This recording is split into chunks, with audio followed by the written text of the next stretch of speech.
hakuna tena tatizo. Peko bengine hapa. Wengine walikimbiana wanakuwa kukala hapa. Beko. Hapa. Vile vile. Hakuna tatizo. Nzuri sana. Kia huku ndio kia huku, kia huku ndio kia huku.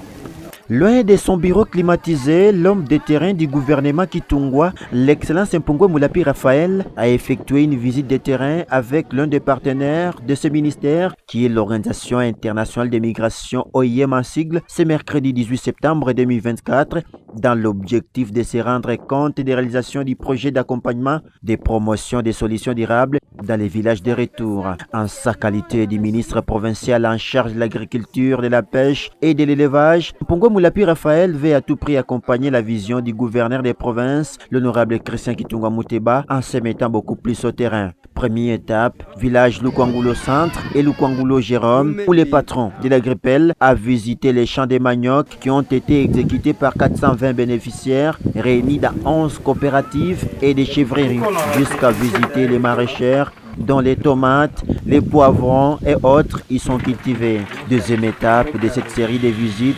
l'infatigable et l'homme à vocation du terrain a également visité au village Moulengi les bornes et fontaines construites par l'OIM pour faciliter à cette population un accès à l'eau potable. Les ponts jetés sur la rivière Loubouye sur ce même village a été visité. La visite s'est poursuivie jusqu'au village Saliboko. Dans ces mêmes projets d'accompagnement des promotions des solutions durables, l'OIM a construit un centre de santé moderne comprenant un bâtiment de la maternité, une école primaire au nom de Okoko a été construite dans le but d'accompagner la vision des chefs de l'État, celle de la gratuité. Son Excellence, Monsieur le Ministre, a terminé sa visite au champ des manioc.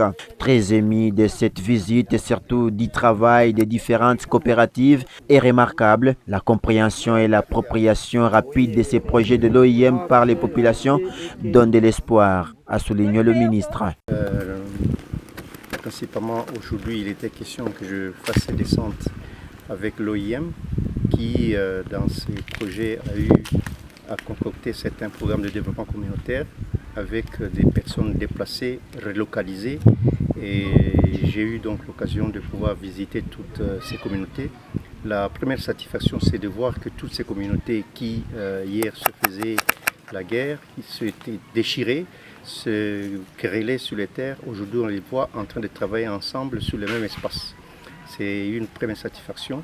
La deuxième satisfaction, c'est qu'on a vu qu'ils ont été pris en charge de façon pratique dans le renforcement des capacités, la façon de faire les champs en communauté, et ça crée une certaine indépendance. Chacun a appris les méthodes qu'il peut utiliser pour lui-même. C'est la deuxième satisfaction. Et puis la troisième satisfaction, c'est de voir comment les partenaires sont en train de fournir des efforts, de descendre sur le terrain, parfois où l'État lui-même n'a pas eu l'occasion de pouvoir prendre des initiatives. Et ici, je salue, n'est-ce pas, la volonté et la vision du nouveau gouverneur, son Excellence Christian Muteba Kitungwa. Un sentiment de satisfaction de la part de l'initiateur du projet OIM en sigle qui a salué l'idée du ministre et sa disponibilité de se rendre sur terrain afin de palper du doigt les activités réalisées dans ces projets, comme l'a dit M. Destin Senga.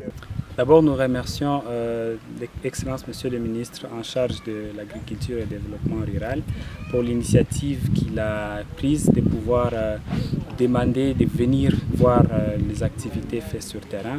En réalité, OIM a mis en place un projet d'accompagnement aux promotions de solutions durables dans les villages des retours, où on a eu à accompagner des bénéficiaires dans différentes activités, notamment les activités en lien avec l'agriculture et l'élevage, dans l'objectif de pouvoir les autonomiser.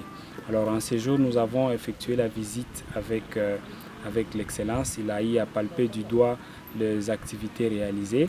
On a parlé de plus ou moins 45 hectares de terres cultivées. On a parlé également de plus ou moins 36 coopératives d'élevage qui sont en train d'être mises en place au profit de communautés.